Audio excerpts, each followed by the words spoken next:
Pepsi that speaks volumes.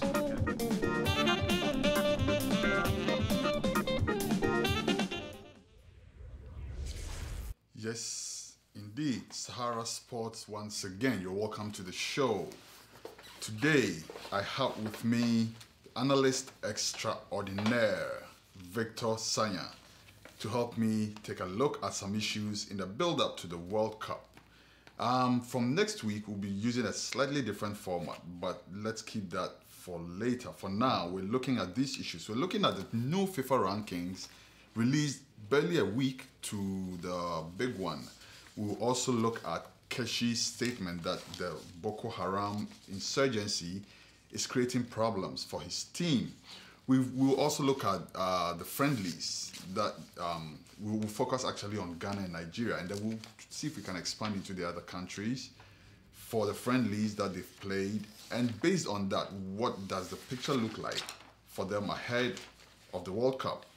And then finally, we'll look at a rather befuddling issue, juju or voodoo or whatever you want to call it, and the place it has in football. In the studio, as I've already said, is the man Victor Sanya. You're welcome, Victor. Chris, it's great to be here again. All the time. Okay, so let's get straight into it. FIFA rankings. Nigeria basically stayed where they are. Ghana moved up a bit. But most importantly, the Ivory Coast has lost its spot to Algeria. How is the FIFA rankings arranged? How is it done? Well, the thing is this. FIFA ranking is based on, FIFA have their own indices which they use. But most importantly, FIFA is looking at the matches you play and the matches you win. So you can as well just play countries like, well, I don't want to say Iran. Let me see. You can play maybe Iraq and, just play countries like that, Estonia, and you keep winning your matches and your FIFA ranking improves. So it's based, some of the other countries, like you said now, the Ivory Coast. Remember the Ivory Coast played Bosnia and they actually lost. So that counts. Yeah, that counts, and it pulls down their number on the ranking. So that's it. Okay. But for me, with regards to the World Cup, the FIFA ranking doesn't amount to much. Exactly, that's what it doesn't amount to much in a World Cup year because the teams are actually preparing for their games, and their focus is they don't want to get injured. That's number one, and then they just want to see how well their teams are able to blend. So that do you think that FIFA should use a slightly different set of indices? Because if you look at USA, for instance, USA is ahead of Ghana. USA and Greece. Yes, and the fact of the matter is that each time that we've met USA, Ghana has met USA in the foreseeable past. They've beat the USA.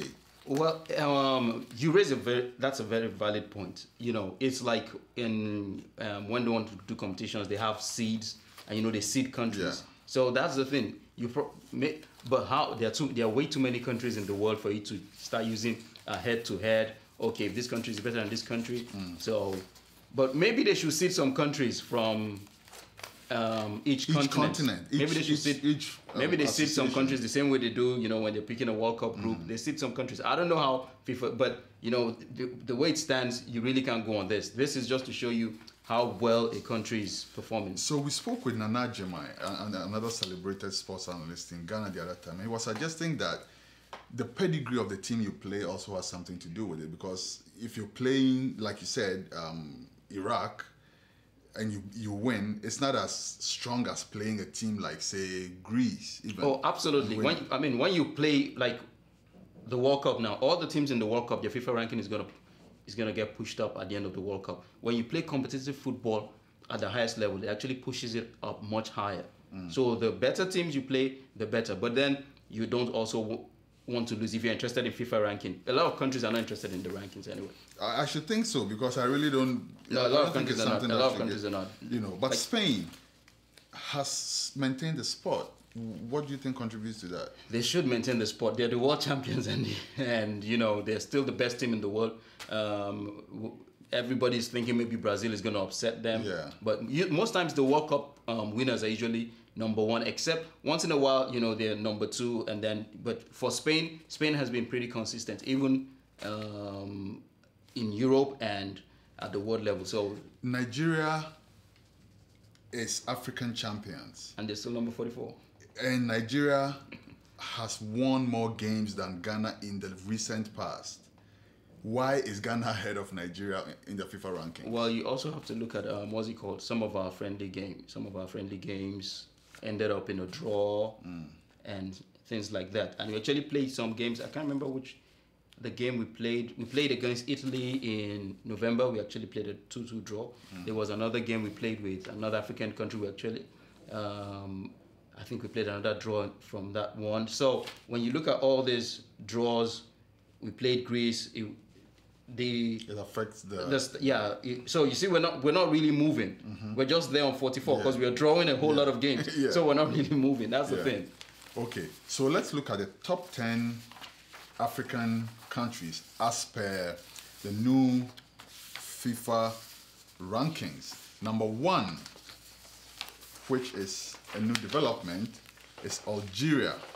Number 2 is the Côte d'Ivoire, who moved one step down. Yeah, well, number 23. Well, the thing for Algeria is I think they will drop. I have no doubt about it. After the World Cup. How did they even get to number 1? I don't get it. It's just by playing a series of friendlies. I mean, if you look at what's it called now, Tunisia is in number 48, and part of that is the fact that they also played a friendly against South Korea and they won in May. That was May 28. May 28, and they won that game. So when you win like that, it pushes you up, and they're not going to the World Cup. So it's still very befuddling. It's just like an esoteric kind of concept which we are just made to accept and have very little say in. But anyways, Egypt is number 3, Ghana is number 4, Cape Verde Islands number 5. Cape Verde Islands caused the stir a short while ago. Oh yeah, just before African Cup of Nations, yes. And they've just since then they have stayed in the top 5. Absolutely, they actually have a good team. That's actually what it is. They have a good team, and they're going to be then, for a while. I think they have a local coach as well. Yes, which I'm really excited and a local about. coach. I think they're going to be there for a while. So yes. Okay. All right. Number 6 is Nigeria. Number 7, Tunisia. Number 8 is Guinea. Wow. Number 9 is Sierra Leone. Really? Number 10 is Cameroon. So Sierra Leone is actually ahead of Senegal, Mali, Burkina Faso, DR Congo. That's why FIFA rankings don't matter to those who know football. You can't really take it seriously. Just take it with a pinch of salt. That's what I'm going to. Just take it with a pinch of salt. I get it. It's just like take it or leave it, basically. Yes. But as far as I'm concerned, Ghana is still a better team than the USA. Absolutely, absolutely. I'll put my money on it. And if you're a betting man, I say put your money on Ghana when the World Cup comes around. Okay. All right. So let's move on to the next issue. Boko Haram is causing a lot of trouble in Nigeria. They're giving everybody sleepless nights.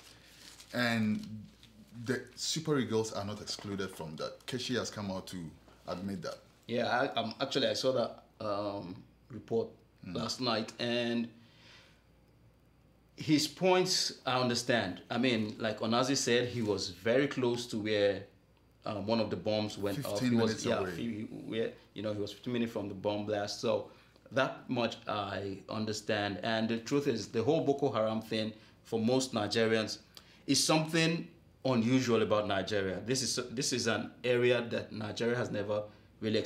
We've had religious conflicts and all that kind of things in the past, and they've just come and gone as quickly as they start. But this dimension where people start blowing themselves up. As a matter of fact, I remember one of the former Nigerian president saying that Nigerians will never blow themselves up because they like life too much. We'll just love to enjoy life and live. So this is a whole new dimension, and it's worrying, especially when you have families in those places. Efe Ambrose was he grew up in Kaduna, which is another troubled area once in a while. So I understand, when these guys' hearts are there, like every other Nigerian, everybody's concerned. Okay, what's happening to my family back home? Onazi actually stays in Jos, so he has people there. But at the end of the day, when it comes down to football, you actually use this thing to motivate yourselves. And I think that's what it should be. They can dedicate their wins to the Chibok girls who are still missing. They can use that to drive themselves and really push the team forward. I'm actually getting goose pimples right now. Yeah, just from you connecting the Chibok situation with the football. I do think it's a really good Yeah, they can. platform to Dedicate. launch an assault on the World Cup. Absolutely. You went for it. But again, if let's look at it like this: if one of the blasts went off at a spot where people had gathered to watch football, Yes. how is that going to affect the World Cup? People will be like, "Oh, I'm scared if I'm going." Oh, absolutely. You know how people love watching football. That is a major concern right now. That's a major concern because a lot of people in the northeastern part of the country are probably going to avoid they actually call them viewing centers in Nigeria.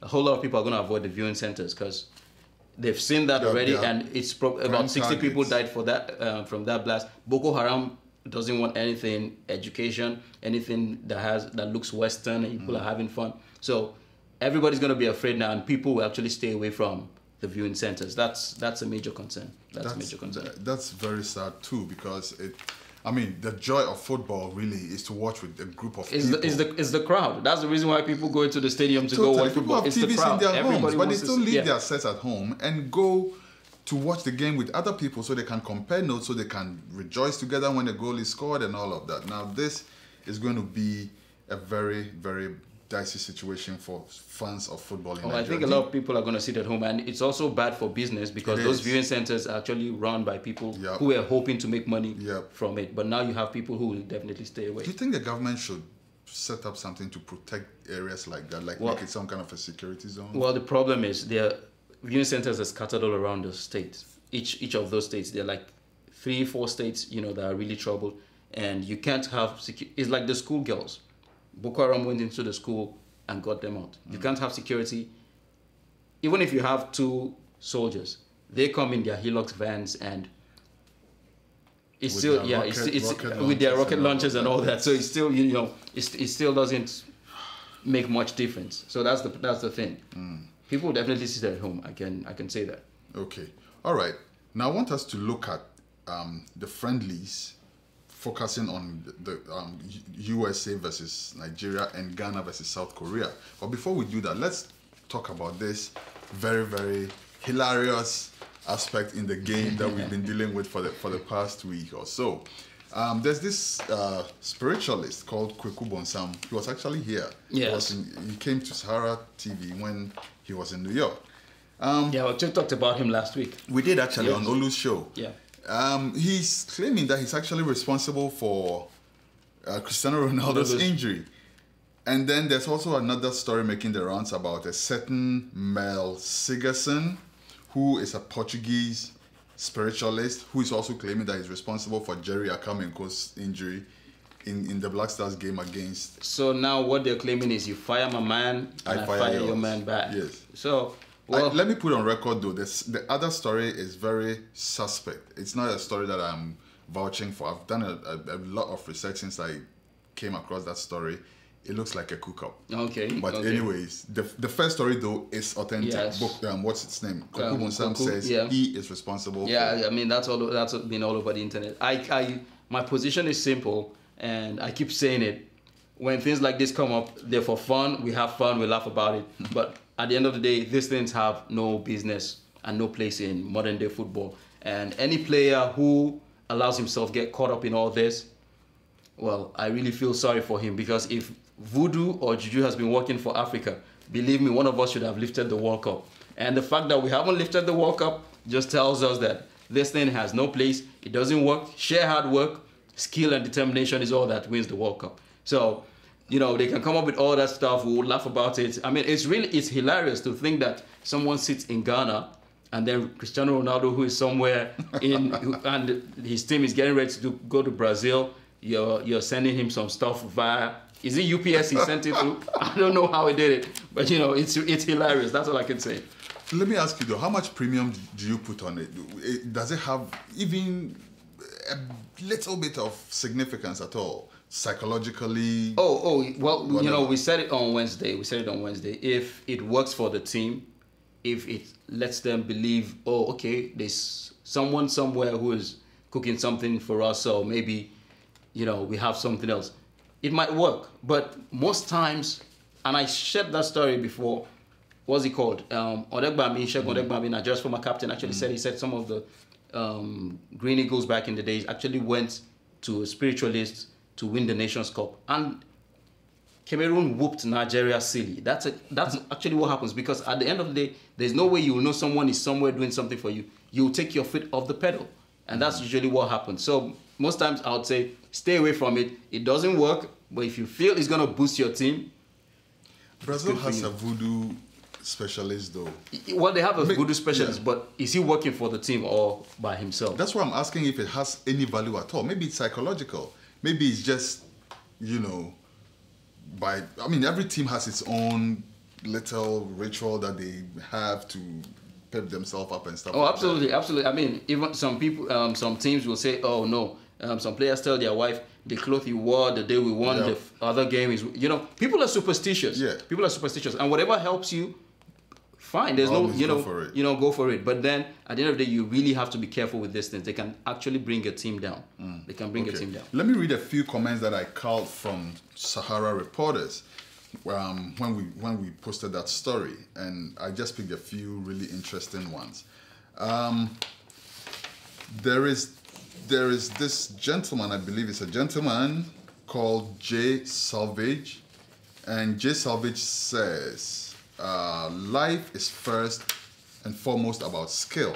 There is not any strength of supernatural means that can get you anything meaningful without first your own skill.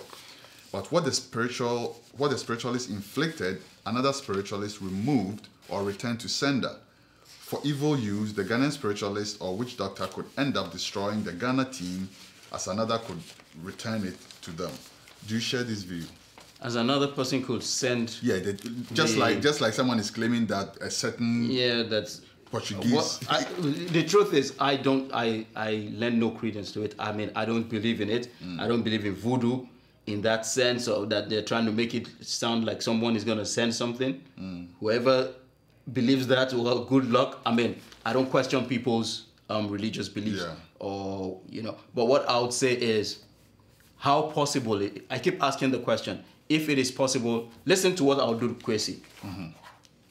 If I'm playing Brazil in the World Cup, and I'm that voodoo priest, like you called him, the Brazilian goalie, he'll have tendinitis. What's he called? The defender will have tendinitis.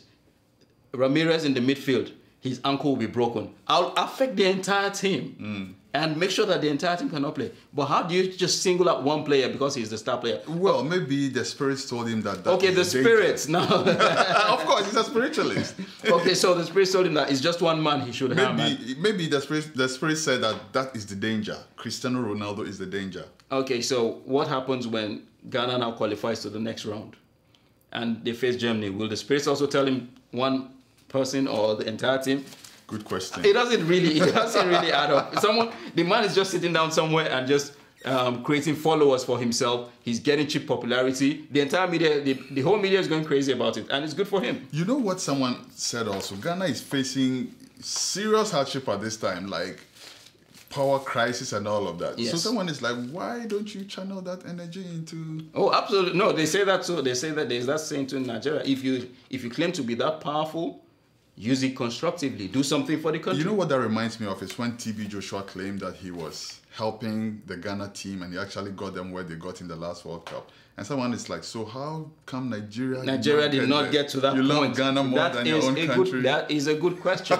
If you're going to make such claims, then they have to add up. If it doesn't add up, then there's a problem somewhere. Okay, let me read another submission from a certain Anderson. He says, boasting of being responsible for Ronaldo's injury does nothing to help Ghana's cause. If he was that powerful, why was Ghana bundled out of the Nations Cup and not win it for more than, and they have not won it for more than 30 years now? You have used your power to boost Ghanaian squad. You should have used your power to boost the Ghanaian squad instead of denying us the beauty of watching Cristiano Ronaldo. So not everybody's amused at all. Absolutely. People don't believe it. Because I mean, if you're claiming that Ghana just went to the Nations Cup, which was right in front, right under your noses, then you should have helped them win that Nations Cup. Exactly. And then the very last one, quite hilarious too. It says, can this guy help me work on the knees, thighs, hands, fingers, teeth, nostrils, etc.? of these two notorious Boko PR officers. I don't want to mention the names because it's not a political program, but it gets rather political. Let me quickly round up what he says, and then I'll get you to respond to it. I'm just keeping those names. He says these two, rather than condemn Boko Haram and their northern sponsors, would always choose to compare unprintable vampire Boko Haram with the noble apostles of freedom, MEND. He gets a bit political with it. But I find this very hilarious. He raises a valid point. There's so much crisis in Africa. There's so much problems in Africa. If you can transfer, what's it called? Sickness via Bluetooth or whatever it is you did, then you should be able to do some Bluetooth to Boko Haram and help us. I'm sure the Nigerian government will be willing to pay him millions. Totally, I'm able to make the entire give all of them tendinitis. So they can't even move. They can't move, they can't do anything, they can't blow up anybody. Nigerian government will be willing to pay him a lot of money. People just come up with stuff and they're really just, they're hilarious for me. Okay. All right, so now let's look at the friendlies ahead of us. And like I said, because of time, we'll just be focusing on the friendlies with Ghana and Nigeria. Nigeria is playing the USA in Florida, and Ghana is playing South Korea in Miami. What's your assessment? Let's start with Nigeria. What's your assessment? What does it look like for the Nigerian team? Well, first of all, let me say this for the Nigerian FA. When you see what the US team has done, you'll see strategic planning. They chose their friendlies. They actually chose each team to which looks exactly like the team they're actually going to play in the World Cup. Isn't that the general idea behind that's supposed to be the whole concept. They picked Nigeria because we're most likely to look like Ghana, even though we don't play like Ghana. But the truth is, this current squad, we actually look like Ghana. Our strength is actually in our midfield and our offense. Our weakest point is in the defense. Same thing with Ghana. And then they picked, what was the other team they played against? Each team was just a similar team to the exact people they're going to play. They also picked, Azerbaijan in the other game, and then they played against Turkey, who are European teams, because they want to have a feel of the, the European game. So I expected the Nigerian FA to do something similar. Now we're playing Argentina. They did not pick any South American team for us to test. How do you get your boys warmed up to play against Argentina? We went to play Scotland. We're playing, Iran. You would have thought we would have played maybe some Middle Eastern country. Saudi Arabia. And then we went to pick Greece. So the reasoning behind the NFA, or the NFF, like they call themselves now, there's always one issue. It's always about the money. Whoever brings money, they're going to take it. But sometimes you really need to spend this money to get the best results. And I thought that was something they actually missed out upon. It was a very good opportunity. Strategic planning, pick those teams very, very well. But that aside, Nigerian team, on the day, I'm hoping for something, and I want Keshi to take risk. Keshi has got nothing to lose in this World Cup. He's proven his point. He's won the Nations Cup. Keshi has got nothing to lose. Take some risk in that game, and take some risk going into the World Cup proper. Let me give you an example. Osazi Odenwenge. In the last game, he was marked out. He was playing just behind Emenike. You don't want him to play behind Emenike. Osazi likes to move around. Give him that freedom. Of course, I know he's just coming back into Keshi's team, so Keshi's trying to figure out how to use him best. But that's where he plays best. Everybody knows that's where he plays best. Give him or let him play from the wing, which suits him. Also, 1-4 has shown some capabilities for Nigeria. I think Keshi should also pair 1-4 and play a 4-4-2 formation and pair 1-4 and Emenike. Let's see that partnership for the first time. Don't put that boy on the bench. He seems to have the potential. Let him start. Let's quickly see if we can throw up the Nigerian formation from the control room, please, guys, if you can. And I'll have you comment on that formation and see how that works if you think that is a winnable, concept for the Nigerian team. The formation, please. All right, yeah, still go ahead, and I think they're still trying to bring it up. We're trying to throw up the Nigerian formation. Well, the formation we have right now is, it has Emenike up front, and I think he's playing. Actually, that is the one for the US. That's the US team. Which will be playing Nigeria. But yeah, okay, no, well, we can start with that US team and let's look at that. Yeah, let's actually start with this one. You can see what's it called? Klinsmann. Jürgen Klinsmann is trying to do here. He's actually going with a diamond formation, and it just looks like it's a circle at the end of the day with two midfielders in between: a defensive midfielder, Jones, and the attacking midfielder, and then he's got Cameron and Brooks, Beasley, and Fabianski. Fabianski is actually definitely going to start that game, and he plays for Hoffenheim. And Michael Bradley, you can expect Michael Bradley to move the ball up front. Michael Bradley is not the best midfielder in the world, but his commitment to the game and the energy he brings is the reason why you can expect Bradley to be the attacking midfielder. And then you have Altidore. I'm not particularly impressed with Altidore. You have Altidore up front, and you have Dempsey by his side. Together they will be looking to do havoc. But I don't really see this strike force as being potent enough to do the damage to the Nigerian team. Yes. Now let's look at the Nigerian formation and tell me what you think. Okay, well, from this one we're looking at Enyama in goal, Omero Okwobuna, Echejile, Ambrose. That's the normal Nigerian back four. That is the standard back four right from the Nations Cup. But now Oshinawa was injured, and Echejile was also injured. So basically all the left back was injured, which you remember was the reason why they had to use Efe Ambrose on the left hand side and bring in Yobo Joseph. But now Oshinawa has been training, so I expect him to start tomorrow. Echejile is still recovering. And then Onaze and Mikel in the middle of the park. That's exactly the way it should be. Gabriel Ruben, a lot of us still have a problem with Gabriel Ruben going to this World Cup. He's playing in Belgium, but we feel Gabriel Ruben, even from the Nations Cup, he was always behind two midfielders. Fego Ogude, John Ogu, they were always better than Gabriel Ruben. But Keshi, for some reason, seems to prefer him. And according to this formation, if this is really what Keshi is going to use, he's playing Emenike as a lone striker. Yes. I don't see Keshi using this formation because if he decides to use this, the goals might not come the way we expect them to come. I would want Keshi to use 1-4. And he should play 4-4-2 formation. Just play 4-4-2 formation. Go with, Victor Moses and Odewingie on the wings. Let them play from the midfield. It's going to be the back four in the middle, Mikel and Onazi. And then Mikel can be the defensive midfielder. Onazi will be the attacking midfielder. You play Osaze on the one wing, and you play Victor Moses on the other wing. Victor Moses was beautiful in the second half of the last game. And then you just play 1-4 and Emenike. But people want to see more of 1-4. Nigerians have not really seen him. Yeah. So they really want to see him and see what he's capable of doing. Okay. On the sidelines, though, Klinsmann has been heard saying that the USA is not capable of winning the World Cup.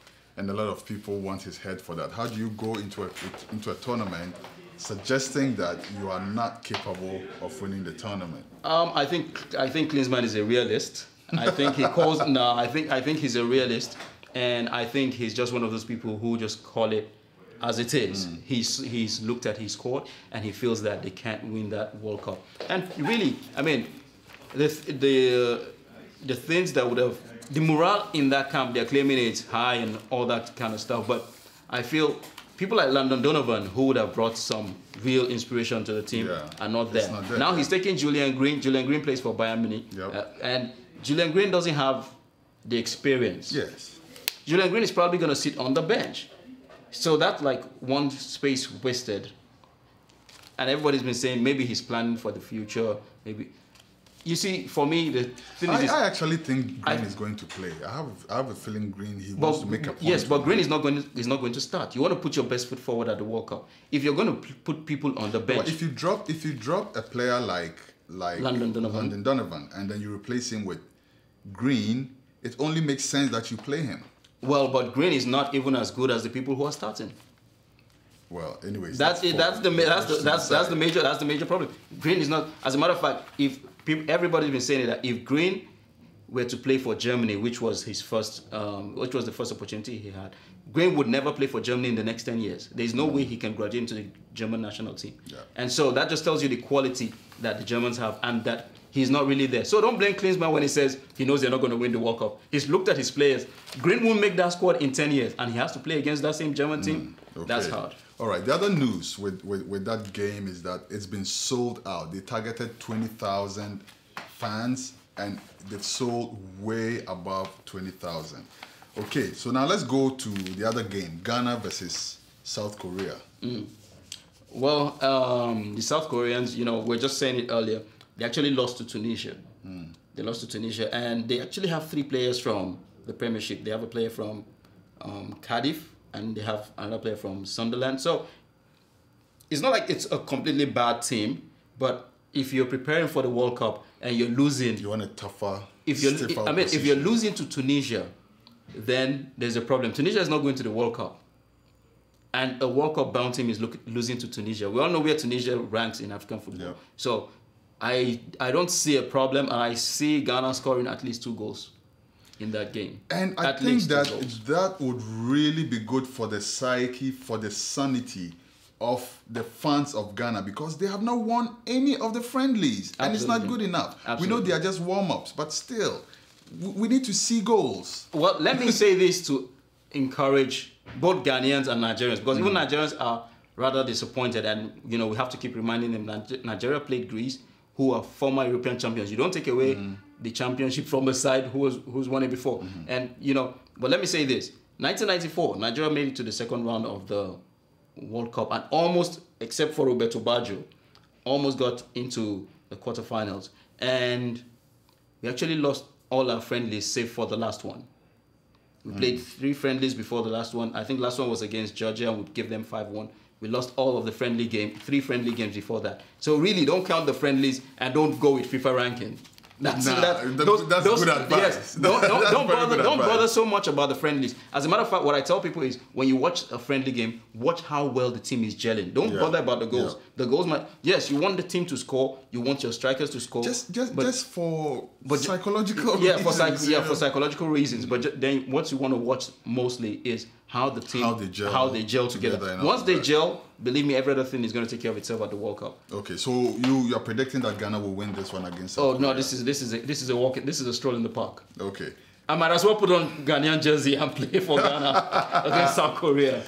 The other news coming from the camp is that the South Korean team has been hit with a flu epidemic. And Kwaku is responsible again. That's exactly what I said on my Facebook page. I'm like, is this another Kwaku Bonsam initiative? I don't know. You know, at this point, like I said, it's hilarious and it's good. You know, people have something to talk about and to laugh about in difficult times like this. You know, despite all the Boko Haram and everything, and it's good. But it's just a flu, and it spreads. Yeah. But it's dangerous for a flu epidemic to hit a team. A World Cup. As a matter of fact, a World Cup team. It's not a World Cup team. Yes, you know, it's on the more serious note. Really, people are calling for the Ghanaian team to bail out of the game. Saying that they might also contract the flu, which is very possible. That is, I don't want to use the word I'm looking for. I don't want to use it because it's a strong word. But then I would say this: pulling out of that game for the sake of football, you don't want to disrupt the game. For the sake of the fans who have bought the ticket, you don't want to disrupt the game. But at the same time, I also think the Ghanaian FA has to put the players first. They need to investigate the number of people in the Korean team who have it. And if it's really serious, I think they might actually need to pull out, depending on the number of people who have it, and see how they can. What you need at this point is containment. You need to keep your boys away from them as much as possible. Find out if the people who have the flu are, any of them is going to be on the pitch and stuff like that. If you're able to contain it, then that shouldn't be a problem. Okay. Outside that, then Ghana might as well forfeit that game. All right, yeah. Once again, that's very good, very, very good advice. Or maybe, he gives the good advice, I give the hilarious one. Maybe they should play with masks on. Okay, maybe they should. That's another option. That's something else. Anyways, thank you so much, Victor. Thank you very much. It's been great. I actually wanted us to look at another issue, but for want of time, we'll just put it for next week. And from next week, we're going to use a slightly different format. You know, by next week, we would actually be... We'll be in Maracana. Definitely. And then it's the fever is going to be at its peak, its very peak. So what we're going to do is we want to involve you, the viewers, to also throw in. During the match, we will all watch the matches on our own, but after the matches, we will converge to throw in you know, ideas on what the coach should have done, what the coach should not have done, what this player missed the opportunity, what the other player did, all of that. That's what makes it fun. Football is a team game, and we are team with you. So meet us here same time. Well, not same time, because what we'll actually do is we'll also be following the African games. So after each African game, there will be an assessment of the game from our team of crack analysts, of course, including Victor and my other panelists, and then you on the other side. So please go on Facebook, find our page, Sahara Sports 101, and you can put all your comments on that Facebook page, and we'll definitely read them out on this platform. We'll also open the phone lines so you can actually call in, and if you're really angry with someone who missed the goal, you can vent it out. And let's hope Gyan won't miss a goal this time around. Seriously, seriously. In the meantime, we wish Ghana and Nigeria all the best in the warm-ups before them, but we wish them even better luck at the big one. I say this is Africa's World Cup. South Africa, we hosted it as Africans, but it wasn't really ours. I think this one is ours, and I'm expecting an African team to at least get to the semis. I tip Nigeria or Ghana to do that. Cote d'Ivoire is also in that game. Thank you so much for watching, and see you next time. Cheers.